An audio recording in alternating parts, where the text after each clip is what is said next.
The Avengers radio series, a cultural phenomenon in South Africa back in the 1970s. South Africa was a country with no national television service. It wasn't until 1976 that the country would get its first taste of television broadcasts. But before that, radio was the primary medium of entertainment and information for the masses. This was the context when The Avengers, a British spy FI series, made its debut on South African radio and became a cultural phenomenon. The Avengers was a British television series that originally aired from 1961 to 1969. The show revolved around the adventures of John Steed, a suave and sophisticated secret agent, and his various female associates. The series was a unique blend of traditional spy thriller elements with science fiction and fantasy, which set it apart from other shows of its time. While the series was hugely popular in the UK and had also made a significant impact in the American markets, being one of the rare British series given a network transmission slot, it was virtually unknown in South Africa. This was primarily due to the lack of a national television service in the country until 1976. However, as a film series, The Avengers was able to gain some exposure in South Africa through film rentals. But it was the launch of the radio series that truly brought The Avengers to the masses in South Africa. Come and listen at www.myclassicradio.net.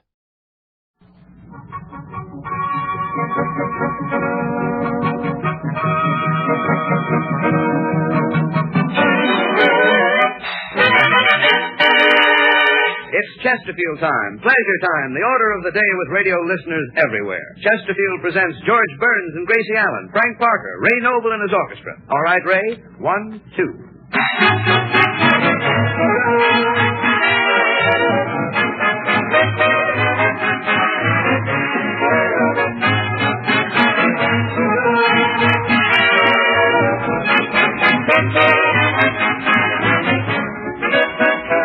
This is Paul Douglas speaking, and last week I told you how Chesterfield's tobacco buyers visit the leading markets of the world to get the best cigarette tobaccos. Every one of these tobaccos is outstanding for some quality smokers like, and the way Chesterfield blends and balances them together gives a lot more smoking pleasure. Here's the reason. Chesterfields have the right combination of mild, ripe, homegrown, and aromatic Turkish tobaccos rolled in pure cigarette paper. No cigarette can do more for you than Chesterfield's. No other cigarette can give you Chesterfield's refreshing mildness, better taste, and more pleasing aroma. It's the blend that can't be copied. Chesterfield's satisfy millions.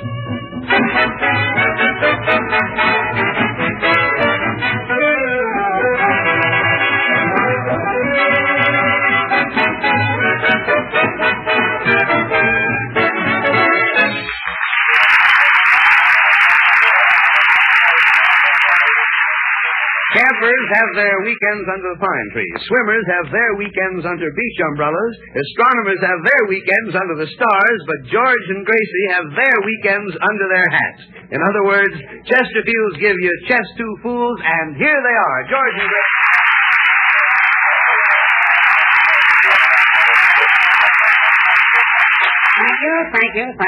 Thank you. Well, Gracie, what do you say to everybody? Hello. Isn't that wonderful? Oh, George, I'm having such a wonderful rest in New York. Nothing to do and all day to do it in. So you're getting a good rest, are you? Oh, yes. Last night I went to the Star Club, the El Morocco, the Antonetti's, the 21, the Paradise, the Silver Slipper, the Cotton Club, and the Casino. Well, those are nice places to rest. Yeah, I think so. And tonight I'm going sightseeing, then taking a movie, walk up and down Broadway, then going to a cafe in Greenwich Village, and then drive out to the beach for a clam bake. Clam bake? That's all, huh? Mm-hmm. I suppose that's not tiring. Oh, no. They have somebody there to open the clams for you.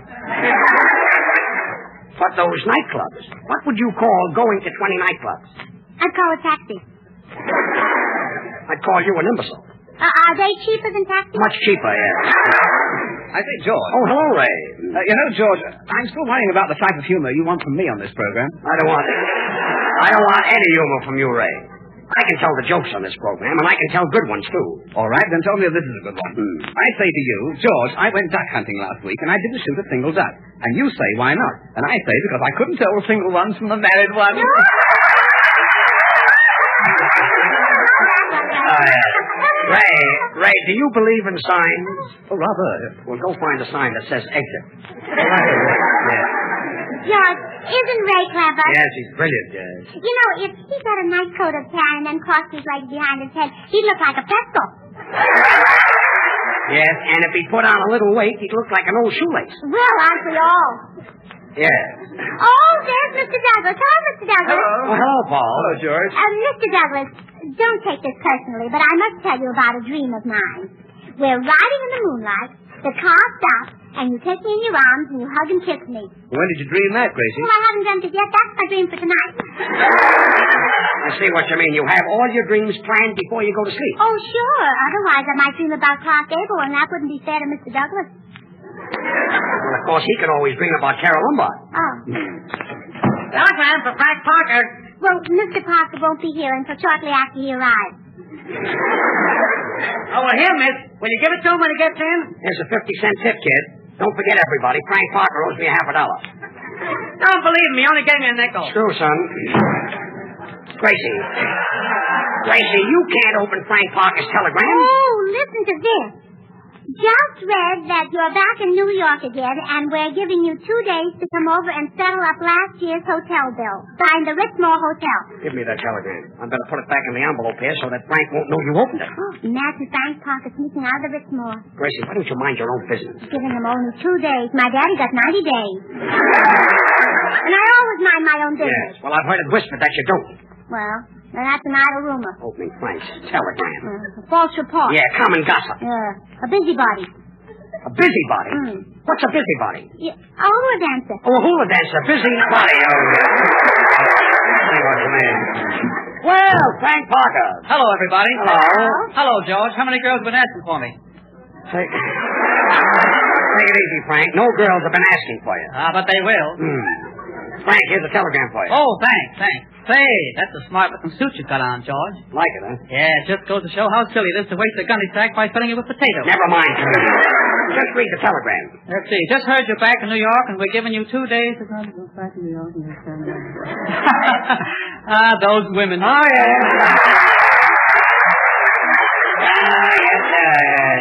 Anything important, Frank? No, it's just from some dame whom I heard that was in town, and she wants me to go over to the hotel for cocktails. Well, I wouldn't let it bother you, Frank. Where does she live, Frank? At the Ritzmore Hotel? Quiet, Gracie. I know a man who sneaked out of the Ritzmore Hotel. But George, wait till you see the pretty little girl that met me tonight, George. She's coming up in later, and we're going to all be Well, syncopate us at it. Her name is Betty McDermott. I'll tell you what happened. Yes? She was walking down Fifth Avenue looking very bored, and all of a sudden I came along. Well, yes, I guess that settled it, Frank. I knocked her right off her feet. What were you doing? Riding a bicycle on the sidewalk? Against the red light. George, I'll bet the Ritzmore must be an expensive hotel, especially if you pay your bill. Look, Gracie, some dark night when nobody's looking, something is going to happen to you. You think I ought to take out insurance? Well, it wouldn't be a bad idea because years ago my mother took out accident insurance. Yeah, but you were born just the same.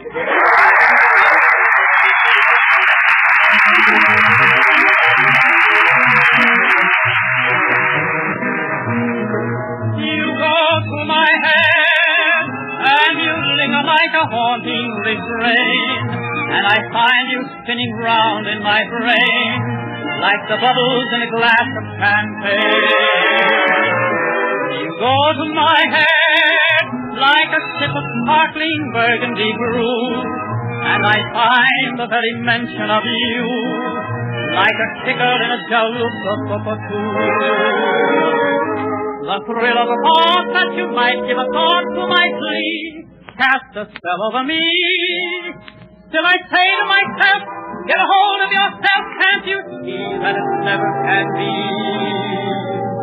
You go to my head with a smile that makes my temperature rise, like a summer with 1,000 Julys. You intoxicate my soul with your eyes.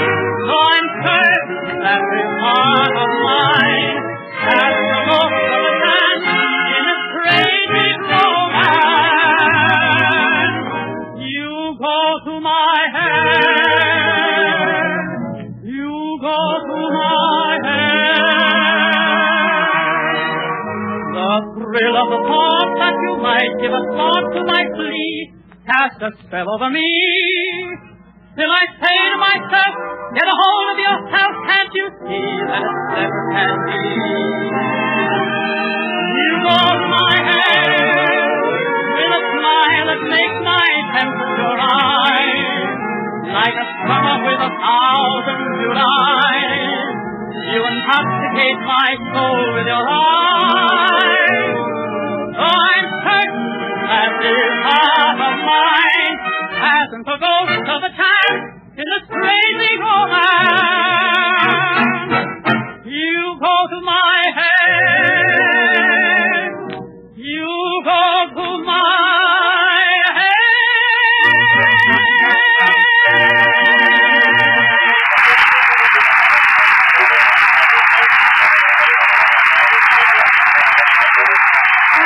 Frank Parker singing You Go to My Head. That was really beautiful, Frank. Oh, thanks, George. I just hope that Betty McDermott was listening in. She gets such a kick out of me. So do you. Hello? Oh, just a minute. Oh, it's probably Betty. Gracie, you want it on the phone. Oh, all right. I wish all those handsome men wouldn't call me up in front of Mr. Douglas. It's embarrassing. Will you answer the phone? Oh, hello. This is Gracie Allen speaking. And I can't go out with you tonight because maybe I've got a date with Mr. Douglas. Yes, maybe not. What? You say you've known me longer than Mr. Douglas? Well, that's funny. I don't recognize your voice. Gracie, will you... Please, Judge. What? You say you've known me ever since I was a little girl? Well, spell your name, please. Oh, now I remember. Hello, Mother. Mother? Well, I'm really surprised she could spell her name. How are you, Mother? Really? Oh, poor Unky. How's Daddy, Mother? Yes? Oh, poor Unky. How's my little nephew? Yeah? Oh, poor Unky. How's Unky, Mother? Look, Gracie, will you break this up? Mother, will you give Unky this message for me? Here it is. Goodbye. Well, that's a smart message. Gracie, what's the matter with your uncle? Well, Judge, you know where Unky's right leg used to be. Where his right leg used to be? Yes. Well, I've got a rough idea. Well, his left leg is there now. His left leg is where his right leg used to be? Yeah, but that's not the worst of it. His right leg is where his left leg used to be. Look, let me get this straight. Did Betty McDermott call yet, George? Not yet. Well, don't worry. She will. Who's worrying? So your uncle's left leg is where his right leg used to be? George, were you ever in a train wreck? Was I ever in a train wreck? Why, no. Oh, that's a shame. What are you doing tonight? Gracie, was your uncle in a train wreck? Well, not exactly. You see, they called me from the receiving hospital and said, we've got a man here who says he's your uncle. So I said, congratulations, boy or girl. And Wait he a minute. said... Just a minute. Look, Gracie, how did your uncle get into this receiving hospital? What happened? Well, am I telling you what happened, or are you asking me? You're telling me. Well, all right, don't act like I'm doing it. Now, look, let's start from the beginning. All right. George, what's the matter with your uncle? Oh, he's fine. My uncle. George. Oh, yes. Well, anywho, he's in the receiving hospital, and I was rushing down Fifth Avenue to get the subway when all of a sudden... You are rushing down Fifth Avenue? Yes. The subway is on 7th Avenue. Yeah, I know, but all the nice stores are on Fifth Avenue. Oh, yeah.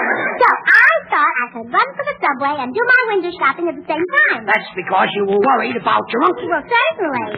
And then I ran into that dress shop that's owned by those people who came over in the Mayflower. The Pilgrims. No, Milgram. Oh, Milgram, yes. Yes. And I bought 3 dresses and the cutest hat. Gracie, what about your uncle? Oh, Unky doesn't buy his clothes at Milgram. I guess your uncle gets his clothes in sacks. No, just peanuts. He gets peanuts in sacks. Yeah, in those paper big sacks. Yes. I say, George, old boy, this piece of humor is so funny that every time I tell it, I burst. So I'd better unbutton my vest. Well, all right, Ray. Get started and unbutton your vest. I say, what kind of babies aren't born with bare feet? And you say all babies are born with bare feet, and I say, oh, no, they're not. Baby tigers aren't born with bare feet.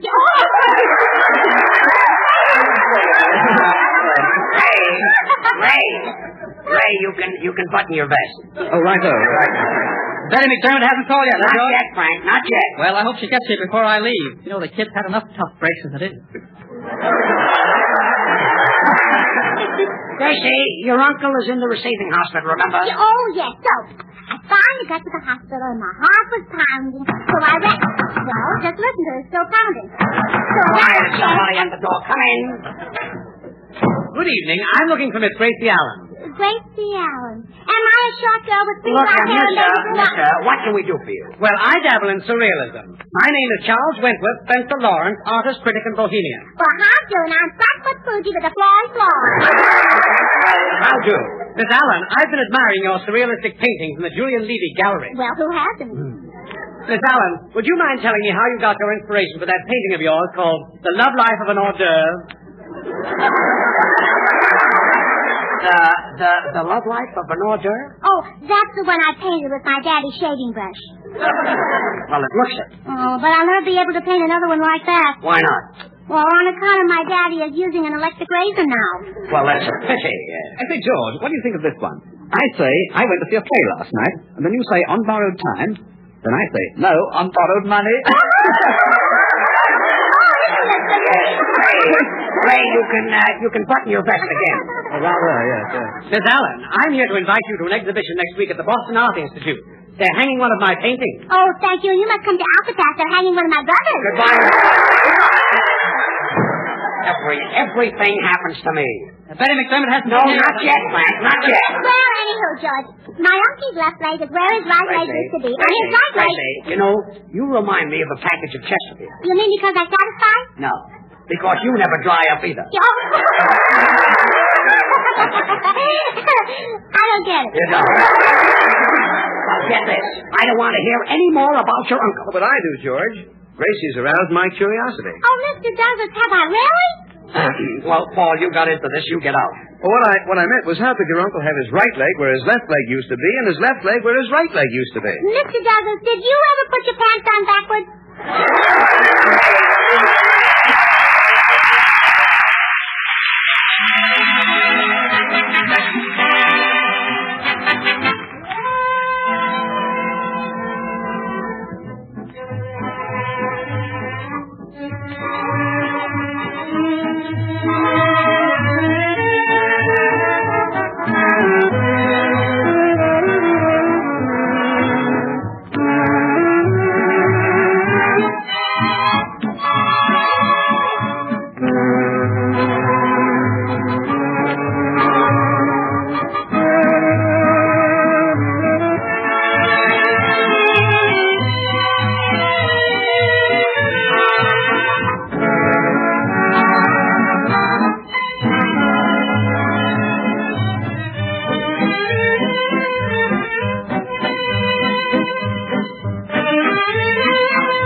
Beautiful, Ray, beautiful. Your violinist has such expression. Oh, he can't help that expression, George. He's scared to death of his wife.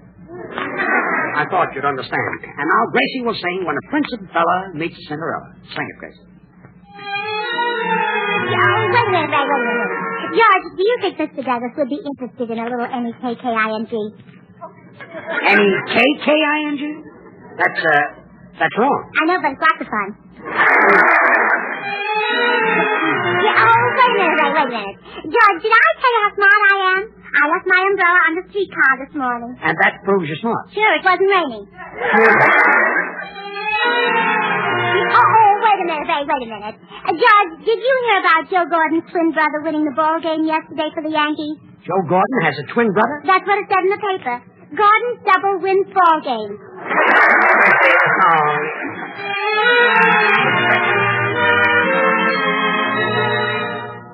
Love will always be in all its glory. Nothing can take that away. Let me cite an old familiar story and show how they do it today. When a prince of a fella meets a Cinderella on a night as bright as this, does he slip her a slipper? No, sir, not if he can slip her a kiss. When the moonlight is yellow, does the Cinderella tell the fella to be gone? Does she leave him at midnight? No, sir, not if she can linger till dawn. Arm in arm, they dream while they're dancing to the sound of a trumpet wail. Though it's not the place for romancing, it's a modern fairy tale. When a prince of a fella meets a Cinderella and he whispers goodbye, does she cuddle up closer? Yes, sir. Honey, how's about it with you? Well, good evening, Prince Charming, how do? Imagine meeting you like this. Just slip me a slipper, nay, not if I can slip me a kiss. Heart of feeling romantic, just outside you frantic, oh, would I like a cigarette? If I don't disappear at midnight, will I get our story upstairs? In my arms, I'll dream while we're dancing to the sound of the trumpet wail. Though it's not the place for romancing, it's a modern fairy tale. When the prince of a fella meets a Cinderella and he whispers would thou woo, does she cuddle up closer? Hey, nanny, honey, how's about it with you? I'll laugh a day.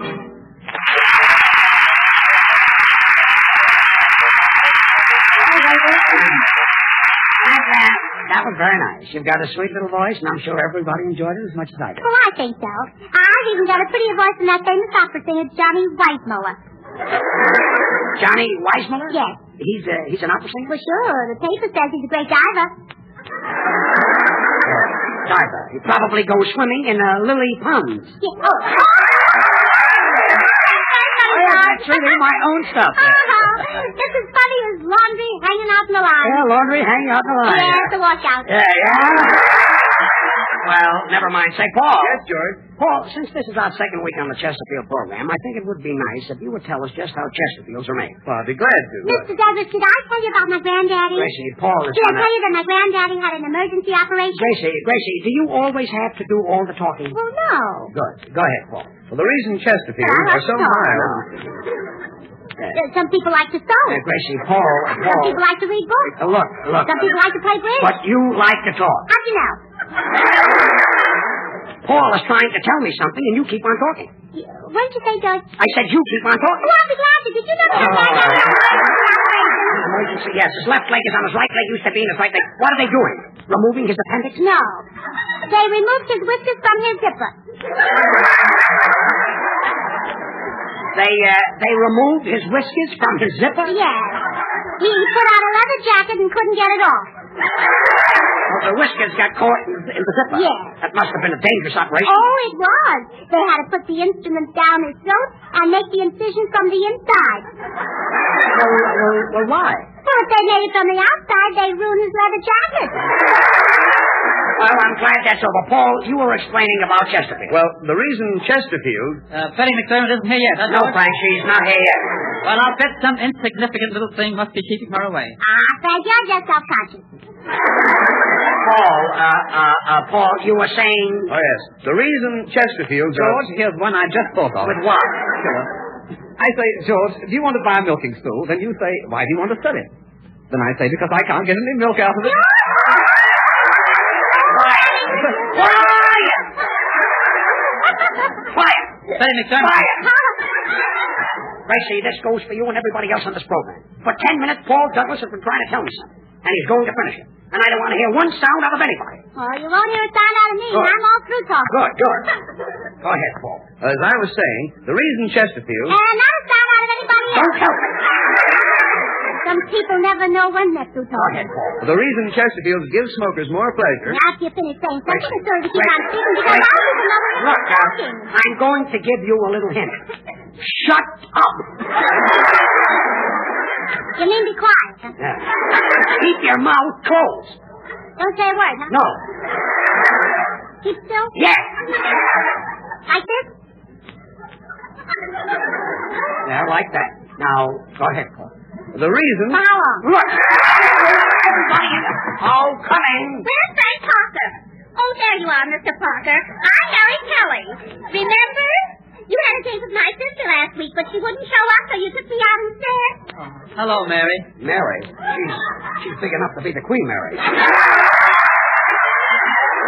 Now listen, George, you've got to help me out of this jam. I've got to get rid of her because Betty will be here any minute. Well, what's Miss Kelly doing here this week? Well, you know how it is, George. She's probably infatuated. I'm infatuated. Oh, don't worry, Miss Kelly. You can reduce. Frank, you got into this jam and you get out. Well, Miss Kelly, I hate to dash your hopes this way, but I didn't ask you to come up here tonight. No, but Betty McDermott did. Betty McDermott? Yes, she sent me to keep her date with you. Well, believe me, she's got some nerve. No, it isn't. She's paying me. That's a nice deal for you, Frank. Frank, if they paid you to go out with Miss Kelly, you'd be living in the fat of the land. Hey, listen to me. You shouldn't say that. All Miss Kelly needs is just a little exercise. Exercise? What kind of exercise? Just push yourself away from the dining room table 3 times a day. Look. Paul started... Now, just a minute. I came up here to go out with Frank Parker, and I'm getting a headache. Yeah, I know. He's pretty, too. Frank and his silly dates. Oh, yeah? Well, you can kid me if you want, but I bet the girls on the coast will be glad when I get back to Hollywood. Oh, sure. So will the girls in New York. Now, look, I've had enough of this. I say, George, is this one any better? I don't think so, Ray. Well, then how about this one? I say, did you know they have a nightclub in New York for little babies? Then you say, a nightclub for little babies, and I say, yes, the Thought Club. Ray, you better hurry or you'll miss them. Oh, righto. Miss Kelly, why don't you have Frank take you to the El Morocco? I don't think we'd be able to get in there. Oh, sure you would, Miss Kelly. All you have to do is turn sideways. Say, Paul, what were you saying about Chesterfield? Well, On second thought, I don't want to go dancing anyway. I just came from a dinner dance, and I'm too danced out. Oh, you are not, Miss Kelly. You're just pleasingly plump.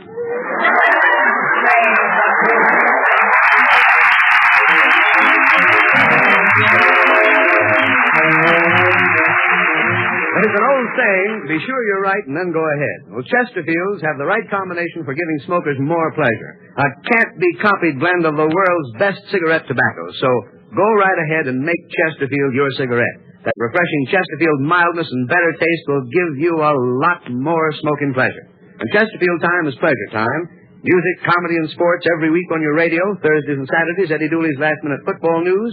Wednesday, Paul Whiteman and his orchestra. And next Friday at the same time, over these same stations, George and Gracie will be with you again. Well, Gracie, say goodnight to everybody. Good night. But if I'm not too inquisitive, Mr. Douglas, are you going to drive me home? I'm sorry, Gracie, but I haven't got a car. Gracie, I've got a call.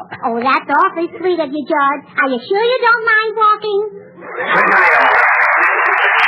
This is Paul Douglas telling you that you'll like Chesterfields because of what they always give you. A lot more smoking pleasure. This is the Columbia Broadcasting System.